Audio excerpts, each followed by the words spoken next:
Hello student. तो आज हम आपके लिए फिर से एक बहुत ज़्यादा इम्पोर्टेंट क्वेश्चन पेपर लेके आए हैं। वो है student diploma semester exam 2019-20 winter का। अभी जनवरी 20 में जो विंटर सेमेस्टर एग्जाम हुए थे आपके, उसका ये क्वेश्चन पेपर है और वेरी वेरी इंपॉर्टेंट है। सबसे लेटेस्ट क्वेश्चन पेपर है स्टूडेंट ये, और इससे आपको काफ़ी हेल्प मिल सकती है। जो क्वेश्चन पेपर आपका आने वाला है उससे इससे रिलेटेड क्वेश्चन ही आसपास होंगे। तो अगर ये क्वेश्चन पेपर आपने बहुत अच्छे से कर लिया तो इससे रिलेटेड जो क्वेश्चन आएंगे या इसी में से कोई क्वेश्चन आएंगे उनको आप आसानी से कर सकते हैं। लेकिन इस चीज़ का ध्यान रखें स्टूडेंट कि आप एकांत में बैठें और कॉपी पेन साथ में रखें। और कॉपी पेन साथ में इसलिए क्योंकि पेन चलाना बहुत ज़रूरी है मैथमेटिक्स में। अगर आप केवल वीडियो लेट करके वीडियो आप देख रहे हैं मैथमेटिक्स का तो नहीं चलेगा। कॉमेडी वीडियो आप देख लीजिए लेट करके, लेकिन स्टूडेंट अगर आपको मैथ्स में बैक क्लियर करनी है, मैथ्स में बैक नहीं आए, ये आपका मोटो है, तो आप कृपया अच्छे से प्रैक्टिस करिए क्वेश्चन की, तभी आपका हो पाएगा। और स्टूडेंट हमने पहले भी लगभग जो है 15 लेक्चर क्वेश्चन पेपर पे प्लेलिस्ट में अपलोड करे हुए चैनल पे, आप देख लीजिए। डिस्क्रिप्शन में भी हम लिंक दे देंगे। और दूसरी बात, चैप्टर वाइज भी हमने बहुत सारे लेक्चर अपलोड करे हुए हैं। उनका भी जिस क्वेश्चन को हम यहाँ पे करवाएंगे उससे रिलेटेड डिटेल लेक्चर हम डिस्क्रिप्शन में लिंक दे देंगे, उसको भी आप देख लीजिए। तो निश्चित रूप से आपकी बैक क्लियर होगी। तो स्टूडेंट, मैथ्स गुरुजी अनोटियाल चैनल में आपका स्वागत है। मैं पिछले 10-11 सालों से एज ए मैथ्स लेक्चर विभिन्न संस्थानों में 11th, 12th and polytechnic students को मैथमेटिक्स पढ़ाते आ रहा हूँ। तो चलिए लेक्चर शुरू करते हैं। तो student, applied mathematics solve question paper 2020 में सेक्शन ए शुरू कर रहे हैं। Attempt any 10 question out of 12 question. इसमें जो है जो सेक्शन ए है, section A B C 3 section होंगे स्टूडेंट। सेक्शन ए में प्रत्येक क्वेश्चन 2 मार्क्स का होगा और उसमें जो है आपको 12 में से 10 क्वेश्चन करने होंगे। उसी प्रकार से सेक्शन बी है, उसमें 7 क्वेश्चन होते हैं, उसमें से 5 करने होते हैं। और सी में भी 7 में से 5 करने होते हैं। लेकिन स्टूडेंट आपके लिए इस बार एक बोनस है। केवल कोविड की वजह से, कोरोना काल की वजह से इस बार जो आपका तुरंत जो होने वाला एग्जाम है उसमें आपको जो सेक्शन बी है उसमें 7 में से आपको केवल 2 ही क्वेश्चन करने हैं। और जो 6 मार्क्स का आता था स्टूडेंट वो 10 मार्क्स का होगा। 2 क्वेश्चन करने हैं 10 मार्क्स के, 6 मार्क्स का 10 मार्क्स का होगा। और दूसरी बात क्या है, सेक्शन सी जो है, सेक्शन सी में 7 में से 5 करने होते थे, एक क्वेश्चन 10 मार्क्स का होता था। लेकिन इस बार क्या होगा कि एक क्वेश्चन 25 मार्क्स का है, 25 मार्क्स का एक क्वेश्चन है, केवल 2 क्वेश्चन करने हैं। अगर एक क्वेश्चन भी आपने कर लिया तो 25 मार्क्स आपको मिल जाएंगे। और फिर 2 मार्क्स के कुछ और कर लिए तो 33 मार्क्स आपके आसानी से आ सकते हैं। तो इस चीज़ का ध्यान रखेंगे। इस बार बहुत अच्छी अपॉर्चुनिटी है आपका बैक जो है उसको क्लियर करने की। अगर अभी नहीं तो कभी नहीं, ध्यान दीजिए, बहुत ज़्यादा इंपॉर्टेंट है। और सेक्शन ए में देखिए स्टूडेंट, क्वेश्चन नंबर 1 से शुरू करते हैं कि find the 10th term of the series 9,3,1,1/3। मतलब हिंदी में है कि श्रेणी 9,3,1,1/3 का 10वां पद ज्ञात कीजिए। इस सीरीज का 10वां पद ज्ञात करना है स्टूडेंट। अब देखिए होता क्या है, पिछली बार जब हम इस क्वेश्चन पेपर की कॉपी आप लोगों की चेक कर रहे थे उसमें क्या हो रहा था कि इसको कोई एपी से सॉल्व कर दे रहे थे। पहले तो ये चेक करना है कि जो आपको सीरीज दे रखी है 9,3,1,1/3, सबसे पहले आप क्या करेंगे, ध्यान दीजिए, वेरी इंपॉर्टेंट है। क्योंकि कोई लोग इसको एपी से सॉल्व कर रहे थे, कोई जीपी से कर रहे थे, कोई एचपी से कर रहे थे, तो ये गलत हो जाता है। सबसे पहले ये पहचानना जरूरी है कि ये एपी है या जीपी है, अर्थमेटिक प्रोग्रेशन, समांतर श्रेणी है या गुणोत्तर श्रेणी है। ठीक है स्टूडेंट, तो क्या बताइए क्या है, ये एपी है या जीपी है? अच्छा, तो अब देखिए इसमें क्या है कि एपी को कैसे चेक करते हैं। एपी को जब चेक करते हैं ना तो सेकंड पद में से फर्स्ट पद घटाते हैं, फिर थर्ड में से सेकंड घटाते हैं, दोनों बराबर आने चाहिए। सेकंड में से फर्स्ट पद घटाएंगे तो 3 में से 9 घटाएंगे तो कितना आता है, 3 - 9 करेंगे तो स्टूडेंट -6 आता है ना। ठीक है, अब थर्ड में से सेकंड, मतलब जिस पद को इसमें से घटाएंगे उससे पहले वाला घटाना है। ठीक है, इस चीज का ध्यान रखेंगे। थर्ड में से सेकंड, फिर फोर्थ में से थर्ड, ऐसे घटाते हैं। ठीक है ना, तो सारे बराबर आने चाहिए। तो पहले सेकंड में से फर्स्ट घटाया, -6 आया। फिर थर्ड में से सेकंड पद घटाओ, मतलब 1 में से 3 घटाओ, 1 - 3 घटाएंगे तो -2 आ रहा है। तो क्या ये बराबर है? नहीं, ये बराबर नहीं है स्टूडेंट। तो बराबर नहीं है तो इसका मतलब ये एपी नहीं है, ठीक है। एपी में क्या करते हैं, सेकंड में से फर्स्ट घटाते हैं, थर्ड में से सेकंड घटाते हैं, ठीक है। अब जीपी कैसे चेक करते हैं, जीपी चेक करते हैं कि सेकंड में फर्स्ट का भाग देते हैं और थर्ड में सेकंड का भाग देते हैं, ठीक है। इसमें घटाते हैं और उसमें भाग देते हैं, बस अंतर सिर्फ इतना है। मतलब जीपी में क्या करते हैं, जीपी में करते हैं कि 3 माइनस की जगह डिवाइड हो जाता है, 3 डिवाइड बाई 9। 3 डिवाइड बाई 9 का मतलब क्या होता है, 3/9 होता है कि नहीं। 3 डिवाइड बाई 9 का मतलब 3/9, और 3/9, 3 में से 9 काटेंगे तो 3 कम 3, 3 3 9, 1/3 आ गया ना, ठीक है। अब थर्ड में से सेकंड डिवाइड करो, थर्ड क्या है, 1 है, 1 माइनस 3 था ना, तो 1 डिवाइड बाई 3 हो जाएगा, इज इक्वल टू 1/3। डिवाइड का ये जो डिवाइड का साइन होता है उसको बटे में ऐसे लिखा जाता है, ठीक है। 1 डिवाइड बाई 3 का मतलब 1/3, ठीक है। और 1/3 तो 1/3 रहेगा, तो ये दोनों एक जैसे हैं कि नहीं है, ठीक है ना। तो इसका मतलब ये दोनों बराबर हैं। यहाँ तो बराबर नहीं आया था तो यहाँ बराबर आ गया। जब बराबर आ गया तो इसका मतलब ये जीपी है। क्या है ये, जीपी है। ध्यान दीजिए, वेरी इंपॉर्टेंट। सबसे पहले ये चेक करना है कि ये जीपी है या एपी है। तो आपके पास जो क्वेश्चन आएगा स्टूडेंट इस बार, वो एपी का या जीपी का, दोनों में से कोई सा भी आ सकता है। जीपी का आएगा तो ऐसे करना है, एपी का आएगा तो ऐसे माइनस करके करना है, ठीक है। अच्छा, अब देखिए, सबसे पहले पता कर लिया कि जीपी है।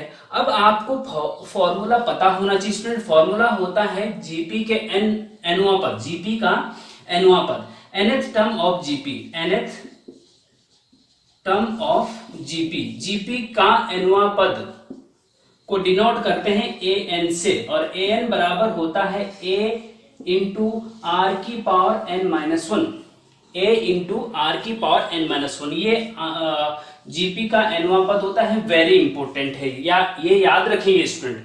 फॉर्मूला भी याद, सबसे पहले तो ये चेक करना है कि जीपी है एपी है, तो ये जीपी है स्टूडेंट। उसके बाद सेकेंड स्टेप क्या है, आपको फॉर्मूला पता होना चाहिए। तो an बराबर जीपी का एनवां पद, an बराबर a r की पावर n-1 होता है। तो हमें a चाहिए, r चाहिए, n चाहिए, तभी तो इसमें रख पाएंगे, है ना। अच्छा, अब देखिए स्टूडेंट क्या है कि हमने क्या किया, पहला पद a मतलब होता है प्रथम पद, यहाँ हेयर, यहाँ जो है इस सीरीज में a बराबर क्या है बताइए। a बराबर का मतलब होता है, a का मतलब होता है पहला पद, फर्स्ट टर्म, ये है फर्स्ट टर्म, सेकंड टर्म 3 है, फर्स्ट टर्म 9 है, तो a बराबर 9 हो गया ना। r का मतलब होता है कॉमन रेशियो, जो कि इनसे डिवाइड करके आया है। कॉमन, यहां से भी 1/3 आया, यहां से भी 1/3, तो कॉमन है ना, तो इसको कॉमन रेशियो कहते हैं। तो जो डिवाइड करके आता है उसको कॉमन रेशियो आर कहा जाता है, आर, ठीक है। इसको सारवानुपात, हिंदी में सारवानुपात कहते हैं आर को, ठीक है। आर इक्वल टू 1/3 हो गया। अच्छा, इसके बाद एन क्या होगा, एन बराबर क्या होगा स्टूडेंट, एन बराबर होगा आपका, क्योंकि फाइंड द 10th टर्म, 10वां पद ज्ञात करना है तो n बराबर 10 होगा। अगर 12वां पद ज्ञात करना होता तो n बराबर 12 होता, ठीक है। इस चीज का ध्यान रखेंगे। अब देखेंगे, चूंकि पहले ये लिख दिया आपने, a r और n लिख दिया, फिर लिखेंगे चूंकि nth term of GP an बराबर a r की पावर n-1 होता है, इसलिए a 10 बराबर क्या होगा। जब nवां पद का सूत्र ये है तो 10वें पद का सूत्र क्या होगा, ठीक है। मतलब nवां पद ये है तो 10वां पद क्या होगा, n की जगह 10 रख दी ना, a10 का मतलब 10वां पद ज्ञात करना है ना, तो a10 बराबर क्या होगा। तो a की जगह पे स्टूडेंट 9 रख दीजिए, 9 इंटू r की जगह पे 1/3 रख दीजिए, और होल पावर n-1, n मतलब 10-1 कर दीजिए, ठीक है। अच्छा, अब इसको सॉल्व कर लीजिए तो आपका आंसर आ जाएगा 9 इंटू 1/3 की पावर स्टूडेंट यहाँ पे क्या हो जाएगा, 10 में से गए 9, ठीक है। तो कहने का मतलब ये हुआ कि जैसे कि यहाँ पे आप देखेंगे 3, ये 3 है ना, तो इसको 3 की घात 2 लिख सकते हैं, इंटू 1 की घात, देखो ये जो ब्रैकेट है ना उसकी होल पावर 9 है, तो होल पावर 9 का मतलब अगर ब्रैकेट खोलते हैं तो 1 के ऊपर भी 9 की पावर, 3 के ऊपर भी 9 की पावर अलग अलग हो जाती है। तो 1 के ऊपर कितनी भी पावर हो उसका मान 1 ही होता है, और 3 के ऊपर 9 की पावर, 3 के ऊपर 9 की पावर लिख दीजिए, ठीक है ना। अब देखिए स्टूडेंट, उसको क्या करते हैं कि जो ये इसका मल्टीप्लाई 1 के साथ हो जाएगा, तो 3 की पावर 2 हो जाएगा, अपॉन 3 की पावर 9 हो जाएगा। आप चाहो तो आंसर यहाँ पे भी छोड़ सकते हैं, नहीं तो ऐसा कर सकते हैं आप स्टूडेंट, ये 3 की पावर 9 है ना, तो इसको नीचे ले जाओ, 3 की पावर 2 को नीचे, 3 की पावर 9 ऑलरेडी यहाँ है, और 3 की पावर 2 को अगर बटे के नीचे ले जाते हैं तो 3 की पावर -2 हो जाती है, ठीक है, -2 हो जाती है, क्योंकि पावर प्लस से नीचे जाने पे माइनस हो जाती है, अगर माइनस होता तो नीचे जाने पे प्लस हो जाती है, इस चीज का ध्यान रखेंगे जरा। हाँ, उसके बाद 1/3 की पावर, देखो गुणा में घातें जुड़ जाती हैं, तो 3 की पावर जो है 9 और -2 जुड़ जाएंगे, तो 9 और -2 जोड़ेंगे तो 3 की पावर 7 बचेगा, यही आपका आंसर होगा स्टूडेंट, ठीक है। तो यहीं पे आंसर छोड़ दीजिए, आप चाहो तो 3 की पावर 7 को खोल भी सकते हैं कंप्लीटली। वो कैसे खोलेंगे, 3 की पावर 7 को जब ओपन करेंगे तो 3 को 7 बार गुणा करना है, 3 गुणा 3 गुणा 3 गुणा 3 गुणा 3, 7 बार गुणा करके जो आएगा वो आपका आंसर होगा। गुणा करना तो आपको आता ही होगा स्टूडेंट, तो इस प्रकार से इस क्वेश्चन को आप कर सकते हैं।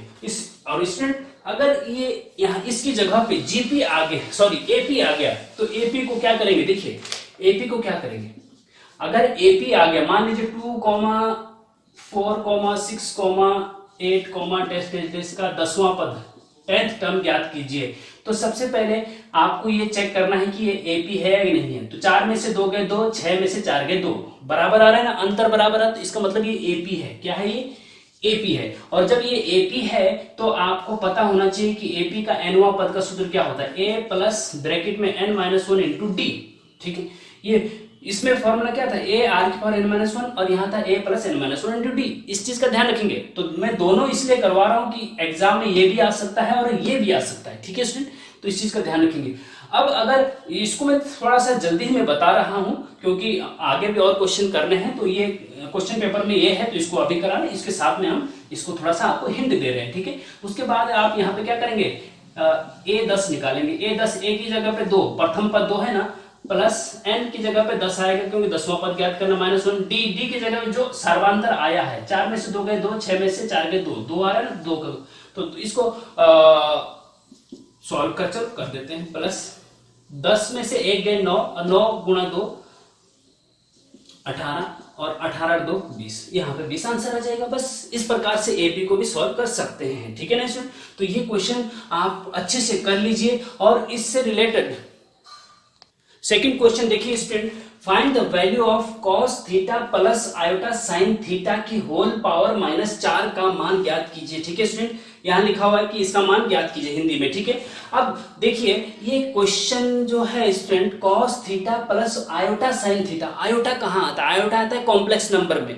कॉम्प्लेक्स नंबर आपको जानना जरूरी होता है इसके लिए, ठीक है।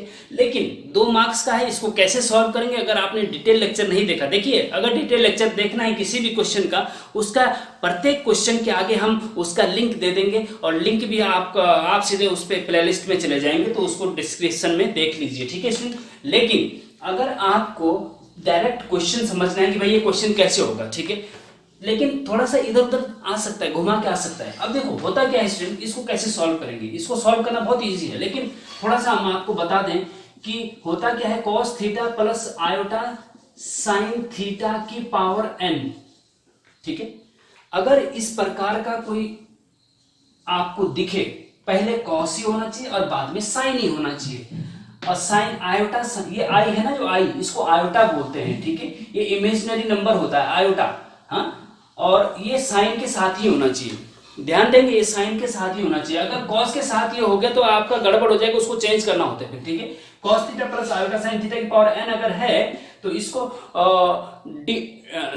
डिमाइवर थ्योरम कहते हैं स्टूडेंट। एक डिमाइवर थ्योरम होती है, आप डिटेल लेक्चर कॉम्प्लेक्स का देख लीजिए डिस्क्रिप्शन में। डिमाइवर थ्योरम होती है कि जब इस प्रकार का कुछ होता है, उसकी पावर n होती है, तो उसको आप इसके जो कोण होते हैं थीटा, उनके साथ n को गुणा में ले जा सकते हैं। मतलब cos थीटा, n थीटा की जगह n थीटा आ जाएगा, जो पावर होती है वो थीटा के साथ आ जाएगी। इस चीज का ध्यान रखेंगे। ये डिमाइवर थ्योरम कहती है कि अगर इस प्रकार का कुछ है और पावर n है, तो n जो है अंदर कोणों के साथ चला जाता है गुणा में। जैसे कि यहाँ पे थीटा के साथ n थीटा हो गया, cos n theta plus iota sine n theta, ठीक है, ये हो जाता है। लेकिन अगर यहाँ पे माइनस हो, मतलब अगर यहाँ पे ऐसा हो cos theta plus iota sine theta की होल पावर -n हो, तो फिर क्या होगा, फिर भी ऐसा ही होगा, n theta minus iota sine n theta. आप इस प्रकार से याद रखेंगे। बस ये क्यों होता है ये डिटेल लेक्चर में आप देख सकते हैं। लेकिन अगर यहाँ पे प्लस साइन है, यहाँ तो प्लस पहले से रहेगा ही रहेगा, हाँ, लेकिन अगर यहाँ पे प्लस एन है तो यहाँ पे प्लस ही रहेगा, यहाँ पे माइनस एन है तो बीच में माइनस हो जाएगा, बस अंतर इतना है। अगर यहाँ माइनस एन है तो यहाँ पे बीच में माइनस हो जाएगा और एन अपनी जगह पे चला जाएगा, ठीक है ना। तो यहाँ पे भी होना क्या है कि स्टूडेंट यहाँ पे जो आंसर है ये जो -4 है ना, क्योंकि माइनस चिन्ह है तो 4 तो ये थीटा के साथ चला जाएगा और बीच में माइनस आ जाएगा, cos 4 theta minus iota sine 4 theta, बस आंसर हो गया। ये आपका आंसर है, इतना ही आंसर है स्टूडेंट। लेकिन अगर यहाँ पे माइनस की जगह प्लस होता तो फिर एज इट इज होता, लेकिन यहाँ पे प्लस होता बस, ठीक है। माइनस होने पे बीच में माइनस हो गया और एज इट इज है, तो इस प्रकार से इसको आप याद रखेंगे, ठीक है। अब क्वेश्चन नंबर 3 देखिए स्टूडेंट, क्वेश्चन नंबर 3 देखिए student, find the value of 7c3, Hindi में लिखा हुआ 7c3 का मान ज्ञात कीजिए। तो मतलब 7c3 का मान ज्ञात करना है। सी क्या होता है? सी होता है कॉम्बिनेशन, संचय। देखो, परमुटेशन एंड कॉम्बिनेशन, करमचे एंड संचय। परमुटेशन को पे से डिनोट करते हैं और कॉम्बिनेशन को सी से डिनोट करते हैं, ठीक है स्टूडेंट। तो आपने परमुटेशन कॉम्बिनेशन के डिटेल लेक्चर में देखा होगा स्टूडेंट, अगर देखा नहीं तो डिस्क्रिप्शन में क्वेश्चन नंबर 3 के आगे परमुटेशन कॉम्बिनेशन का डिटेल लेक्चर लिखा हुआ, उस पर क्लिक करके देख लीजिए। लेकिन अगर आपको डायरेक्ट ये क्वेश्चन समझना है तो देखिए होता क्या है स्टूडेंट कि एनसीआर का एक फॉर्मूला होता है, आपको याद होगा कि factorial N upon factorial R into factorial N minus R का फैक्टोरियल, ये फॉर्मूला एनसीआर का होता है। एन की जगह पे यहाँ पे 7 है और आर की जगह पे 3 है, लेकिन ये थोड़ा लेंथी हो जाएगा। ये क्या हो जाएगा? लेंथी हो जाएगा। हम आपको एक शॉर्टकट तरीका बता रहे हैं स्टूडेंट, वो कैसे होता है देखिए। 7c3 को जब आप सॉल्व करेंगे तो आप क्या करेंगे कि कुछ नंबर ऊपर कुछ नीचे, बटे के ऊपर बटे के नीचे, ठीक है। अब 7c3 को सॉल्व करना है तो 7 से गुणा करना शुरू करो, जो ऊपर नंबर है ना उससे गुणा करना शुरू करो और एक एक कम करके 7 गुणा 1 कम करेंगे 6, गुणा 1 कम करेंगे तो 5, ठीक है। तो 7 जो ऊपर नंबर था उससे शुरू करेंगे और एक एक कम करके गुणा करते चले जाएंगे, लेकिन कहां तक करेंगे? 1 2 3 पदों तक करेंगे, क्योंकि नीचे 3 है। अगर यहाँ पे 4 होता तो 4 पदों तक करते, अगर यहाँ पे 2 होता तो 2 पदों तक करते, ठीक है। अगर यहाँ पे 2 होता, 7c2 होता तो 2 पदों तक ही करते थे। 7 गुणा 6 तब इतना ही होता, गुणा 5 नहीं होता। 3 है तो 3 पदों तक करेंगे गुणा, 1 2 3 पद, ठीक है। इस चीज को ध्यान रखेंगे। और अपॉन में क्या करेंगे? जो नीचे वाला है उसका गुणा करेंगे 1 तक पूरा, 3 गुणा 2 गुणा 1। समझ में आ रहा कि नहीं? देखिए 7c3 कैसे सॉल्व करते हैं। 7 जो ऊपर नंबर है वो ऊपर यहाँ 7 से शुरू होगा, जो नीचे नंबर है वो वहीं से शुरू होगा, नीचे वहीं से शुरू होगा, ठीक है। इस चीज का ध्यान रखेंगे। ऊपर 7 है तो 7 से शुरू होगा, ऊपर 5 है तो 5 से शुरू होगा, नीचे 3 है तो 3 से शुरू होगा, नीचे 2 होता तो 2 से शुरू होता, ठीक है। इस चीज का ध्यान रखेंगे सबसे पहली बात, ठीक है। दूसरी बात कि ये 7 को एक एक कम करके गुणा करेंगे कहां तक? जितना नीचे नंबर है उतने पदों तक। 3 है ना नीचे, तो 3 पदों तक। 7 गुणा 6 गुणा 5 बटे 3 से शुरू है तो 3 गुणा 2 गुणा 1, उसको 1 तक ले जाएंगे। अब इसको कट कर दीजिए, जो भी कट करना है। 3 दूना 6 होता है, 6 से 6 कट जाएगा और 7 पंजे 35 आपका आंसर आ जाएगा। वेरी इजी, ठीक है। इससे करेंगे तो लेंथी हो जाएगा, ठीक है। अब आपको मैं होमवर्क दे रहा हूं स्टूडेंट, होमवर्क ये आप जरा हमें कमेंट बॉक्स में बताइए। 7c3 की जगह 8c4 दे रहे हैं और इसको सॉल्व करना है, ठीक है। और 9c7 दे रहे हैं और 11c3 दे रहे हैं, इनको आप सॉल्व करके हमें बता दीजिए, ठीक है स्टूडेंट। एक और भी दे देते हैं 15c11, इसको भी सॉल्व करके हमें बता दीजिए स्टूडेंट, ठीक है। तो इस प्रकार से क्वेश्चन नंबर 3 भी आप इजीली सॉल्व कर सकते हैं। लेकिन स्टूडेंट देखिए 7c3 की जगह इस प्रकार से भी कुछ आ सकता है। और दूसरा क्या है, एक चीज और हम बताना चाहेंगे आपको, अगर 7c3 की जगह 7p3 आ जाए, हो सकता है 7p3 आ जाए, ठीक है, इसमें कोई शक नहीं, ये भी आ सकता है। p मतलब परमुटेशन, c मतलब कॉम्बिनेशन। अगर 7c3 है तो ऐसे सॉल्व करना है और 7p3 है तो कैसे करेंगे, वेरी इंपॉर्टेंट है भैया। तो कैसे करेंगे इसको? देखो इसको कैसे करेंगे कि जो 7p3 है ना, इसके बटे में कुछ नहीं आता है, जो ऊपर नंबर है वहीं से शुरू होता है और कहाँ तक? 3 पदों तक, 7 गुणा 6 गुणा 5। देखो 7p3 को जब हल करते हैं ना, तो जो ऊपर नंबर है उससे शुरू करेंगे और कितने पदों तक? जितने नंबर है 7 गुणा 6 गुणा 5, जैसे कि यहाँ ऊपर करते थे, लेकिन इसके अपॉन में नहीं आएगा, ऊपर एज इट इज आएगा जैसे इसका आया, लेकिन अपॉन में इसके कुछ नहीं आता, ये इतना ही होता है। ठीक है, इसमें सी में नीचे 3 को भी खोलते हैं, यहाँ पे पी में नीचे वाले नंबर को नहीं खोलते हैं, बस अंतर सिर्फ इतना है।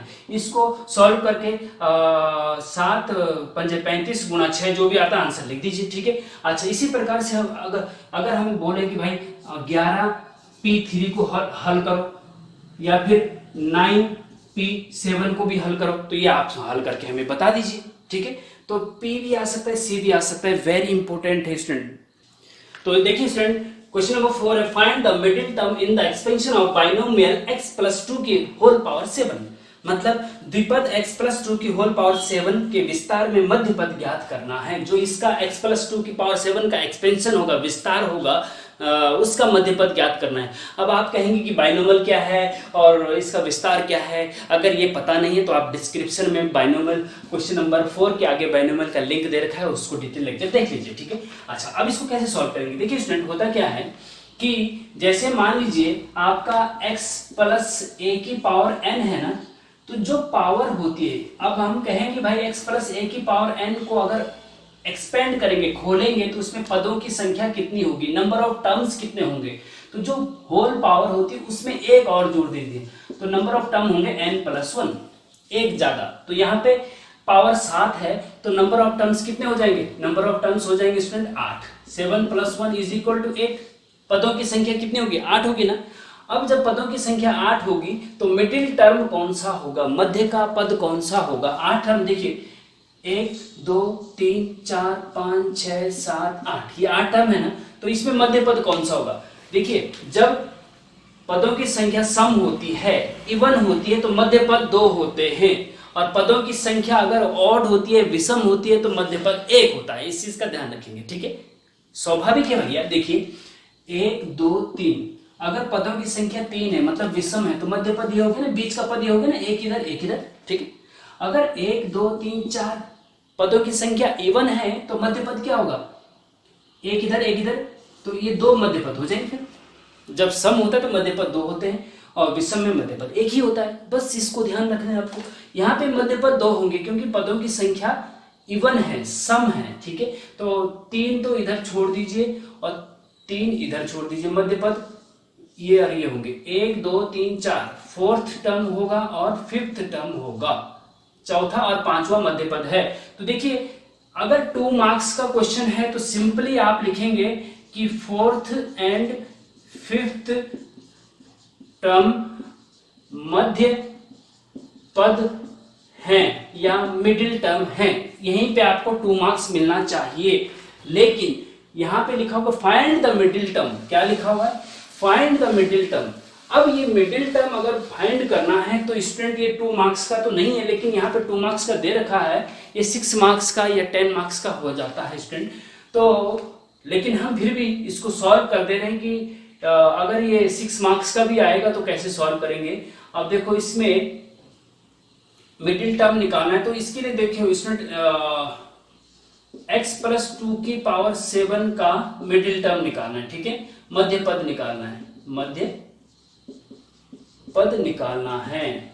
अब कैसे निकालेंगे स्टूडेंट? आपको पता होना चाहिए स्टूडेंट कि x प्लस ये तो पता चल गया आपको कि मध्य पद जो है, मध्य पद फोर्थ एंड फिफ्थ पद है मध्य पद। ठीक है, ये तो पता चल गया। अब फोर्थ और फिफ्थ पद मध्य पद है, लेकिन फोर्थ पद क्या होगा ये भी निकालना है। ठीक है, अब चूंकि x + 2 की पावर n के प्रसार में व्यापक पद tr+1 बराबर क्या होता है?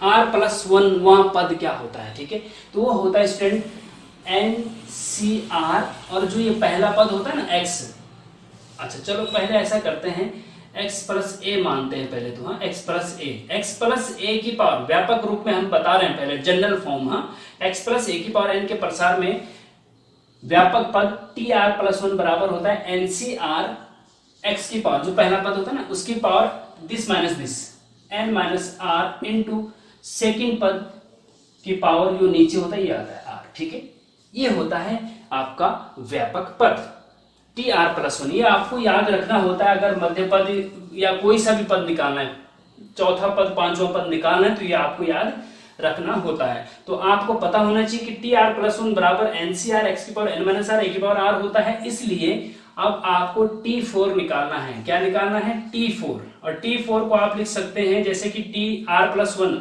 1 के रूप में लिखना होता है, तो T3 प्लस 1। T4 को आपने क्या लिखा? T3 plus 1। तो टी आर प्लस 1 बराबर जब ये है तो T3 प्लस 1 बराबर क्या होगा स्टूडेंट? ठीक है, तो R की जगह 3 आ गया, ध्यान दीजिए। हाँ, इस चीज का बहुत इंपॉर्टेंट रोल है, ध्यान दीजिए। NC3, R की जगह 3 आ गया ना, x की पावर n माइनस 3 और a की पावर 3, ध्यान दीजिए बहुत इंपॉर्टेंट है, इज इक्वल टू n की जगह पे क्या है? देखिए स्टूडेंट, अब n की जगह पे यहाँ पे देखो 7 है, x की जगह पे x ही है और a की जगह पे 2 है। x की जगह पे x है, a की जगह पे 2 है और n की जगह पे 7 है। इस चीज को ध्यान रखेंगे, ठीक है ना? तो आप NC3 n की जगह 7 रख दीजिए, 7C3 इंटू x, x की जगह पे x ही है स्टूडेंट, तो x की पावर 7 माइनस 3 और a की जगह पे आपका 2 है, तो 2 की पावर इंटू 2 की पावर 3। ठीक है, इसको सॉल्व कर लीजिए। 7C3 को आपने अभी हमने आपको पीछे बताया कि 7 इंटू 6 इंटू 5 करेंगे, अपॉन में 3 इंटू 2 इंटू 1 करेंगे। ठीक है, इंटू x की पावर 7 में से 3 घटा दीजिए तो 4 बचते हैं, और इंटू 2 की पावर 3, 2 दूना 4 दूना 8 हो जाता है स्टूडेंट, तो 3 दूना 6, इससे काट दीजिए और आपका 8 पंजे 40 और 40 सतह कितने होते हैं? 7 चौको 28, तो 280 x की पावर 4। ये तो आपका आ गया चौथा पद। ठीक है, क्या आया? चौथा पद। एंड अब आपको निकालना है T5, और T5 को आप लिखते हैं T4 प्लस 1, और T4 प्लस 1 बराबर क्या हो जाएगा स्टूडेंट? NCR, n की जगह 7 है, CR की जगह 4 है, और x की जगह x है 7 माइनस 4, और a की जगह पे 2 है, 2 की पावर 4। ठीक है, इसको सॉल्व करके आपको ऐसा ही निकालना है, ये हम आपके लिए छोड़ दे रहे हैं। ठीक है स्टूडेंट, 7C4 को कैसे सॉल्व करना है? 7 को 4 पदों तक ले जाना है, नीचे 4 को एक्सपेंड करना है, आपका आंसर आ जाएगा। ठीक है, ये वेरी इंपॉर्टेंट है। तो देखिए स्टूडेंट, वेरी इंपॉर्टेंट क्वेश्चन है। Question number 5, solve the given determinant without expanding. Determinant के अंदर 1 1 1 a b c b plus c plus a plus b, इसको बिना एक्सपेंड किए, डायरेक्ट एक्सपेंड किए इसका हल निकालना है, बिना प्रसार किए इसका आंसर निकालना है स्टूडेंट।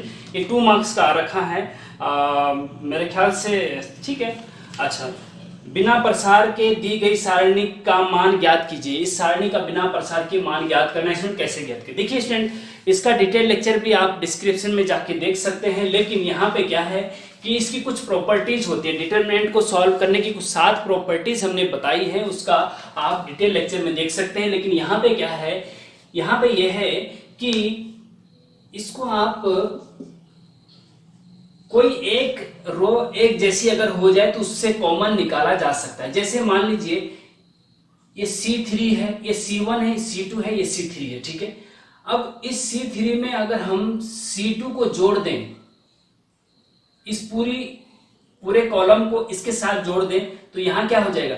A को यहां जोड़ेंगे तो A plus B plus C, B को यहां जोड़ेंगे तो यहां पे भी A plus B plus C, C को यहां जोड़ेंगे तो यहां पे भी A plus B plus C.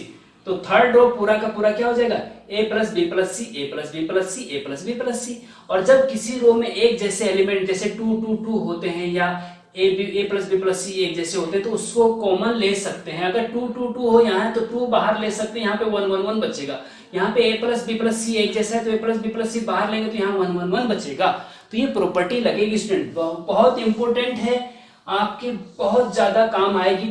10 marks के क्वेश्चन को सॉल्व करने में भी ये प्रॉपर्टी बहुत हेल्पफुल होती है। 10 मार्क्स का क्वेश्चन भी पूछा जाता है इसमें, प्रॉपर्टी क्या है कि आप करेंगे C3 टेंस टू, हम कौन सी प्रॉपर्टी लगा रहे हैं, C3 tends to C3 plus C2। C3 tends to का मतलब होता है C3 में चेंज होगा, जो थर्ड कॉलम है उसमें चेंज होगा।